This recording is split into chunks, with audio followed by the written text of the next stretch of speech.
Всем привет! Мы с вами продолжаем работать в нашей аудитории, и сегодня я покажу вам, как создать сегменты. Зачем это нужно?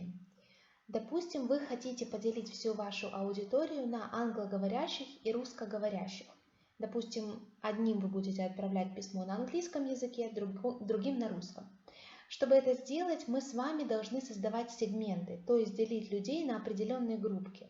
Для того, чтобы создать такой сегмент, мы нажимаем вкладку «Новый сегмент».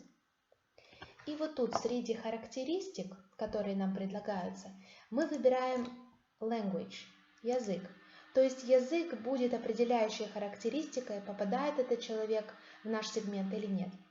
Затем мы выбираем, какой язык нам необходим. Допустим, в нашем случае это будет английский.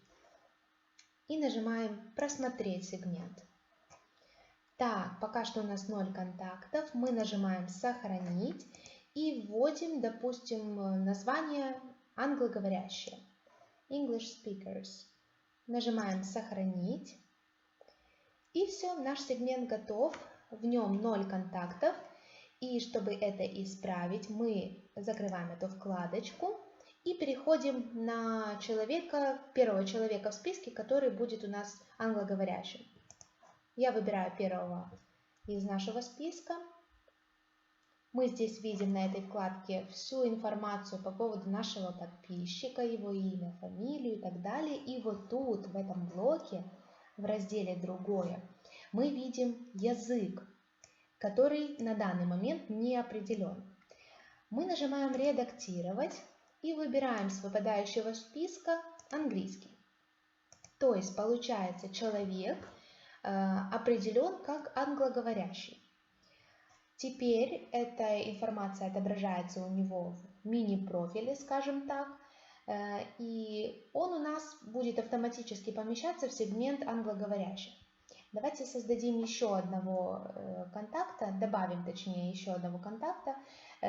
Вот тут вот в правом верхнем углу вы можете переключаться между подписчиками. Я просто перехожу к следующему выборочно. И вот тут в разделе «Другая информация» также редактирую и выбираю английский язык. Сохраняем. Допустим, вы сделали это со всеми англоговорящими, вы полностью заполнили эту информацию. Возвращаемся назад в нашу аудиторию. И уже вот тут рядом с вкладкой «Новый сегмент» есть просмотр сегментов. И мы видим, что у нас тут появился сегмент англоговорящих. Мы нажимаем на него. И тут у нас появились 2 человека, которых мы определили как англоговорящих. То есть в следующий раз, когда вы будете создавать письмо, вы можете выбрать: я хочу отправить письмо, аудитория выбираете, сотрудники, допустим, и там еще есть подраздел сегмент. И, допустим, англо- или русскоговорящие. Вот этот сегмент у нас готов. Давайте сделаем то же самое и с русскоговорящими. Мы закрываем, нажимаем «Новый сегмент», делаем ту же самую процедуру, выбираем язык и выбираем уже не английский, а русский, допустим. Так, просмотр, сохранить. И уже тут у нас будут русскоговорящие. Нажимаем «Сохранить».